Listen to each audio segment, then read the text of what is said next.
से अपना धनुष उठाया और उस रण को जैसी मारा, उन 7 रण ने अपना हरणा मारा हुआ देखा।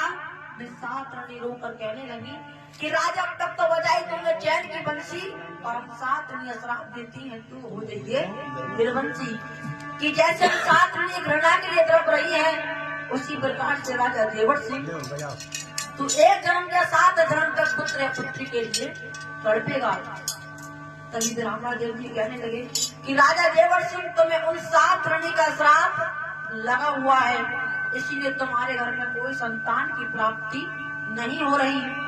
ऐसा नहीं मेरे भैया, इधर बताया है मैया वाचन वही ब्राह्मण देव जी समक्ष रोने लगी और कहने लगी महाराज आप मेरी हस्तरेखा देखकर बताइए।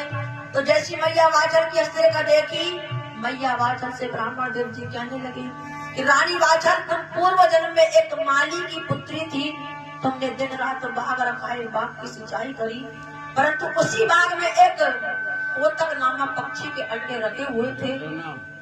और रानी वाचन तुमने जैसे कोतक पक्षी के अंडे देखे, तुमने अपने हाथों में वो अंडे उठाए और खेलो खेलो में उस पक्षी के अंडे फोड़ दिए।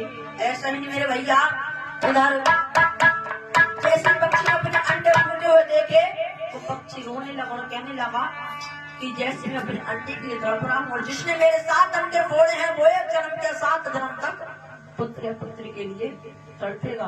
तो रानी वाचन मेरा कहना है तुम्हें उस कोतक पक्षी का श्राप लगा हुआ है, इसमें तुम्हारे घर में कोई संतान की प्राप्ति नहीं हो रही। ऐसे ही मेरे भैया इधर ब्रह्मा देव जी कहने लगे